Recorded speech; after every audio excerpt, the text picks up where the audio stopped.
Assalamualaikum warahmatullahi wabarakatuh. Apa kabar hari ini anak-anak? Mudah-mudahan kalian sekeluarga selalu sehat ya.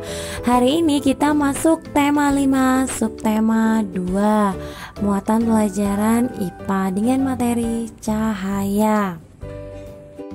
Pemantulan cahaya. Saat mengenai benda bening, cahaya dapat menembus dan dapat diteruskan. Namun, jika cahaya mengenai benda gelap, cahaya akan dipantulkan kembali. Pantulan cahaya dari suatu benda masuk ke dalam mata sehingga kita dapat melihat benda tersebut. Pemantulan cahaya teratur dan tidak teratur. Pemantulan cahaya teratur terjadi ketika cahaya mengenai benda yang memiliki permukaan rata. Contohnya, cermin datar dan permukaan air yang tenang. Pemantulan cahaya tidak teratur terjadi ketika cahaya mengenai benda yang memiliki permukaan tidak rata.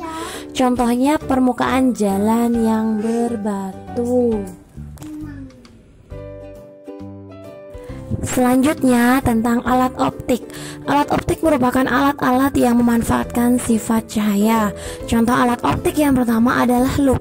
Lup terbuat dari sebuah lensa cembung. Lup dapat membantu kita melihat benda-benda yang berukuran kecil, misalnya tulisan di buku. Akan tetapi, perbesaran yang dilakukan lup terbatas. Dalam memperbesar suatu benda, lup menggunakan salah satu sifat cahaya, yaitu dapat dibiaskan. Alat optik yang kedua adalah kacamata. Lensa kacamata terbuat dari lensa cekung atau cembung. Salah satu sifat lensa adalah dapat membelokkan cahaya. Cahaya dari luar menembus lensa yang bening, lalu dibelokkan ke retina mata sehingga kita dapat melihat benda dengan lebih jelas. Alat optik yang ketiga adalah mikroskop. Mikroskop adalah alat yang digunakan untuk melihat benda-benda kecil, misalnya bakteri dan jamur. Mikroskop dapat memperbesar bayangan sampai 100 kali, sehingga kita dapat melihat benda yang kecil dengan jelas. Gambarnya bisa dilihat ya nak ya, itu adalah gambar mikroskop.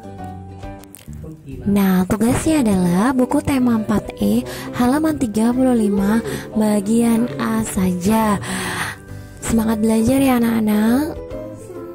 Wassalamualaikum warahmatullahi wabarakatuh.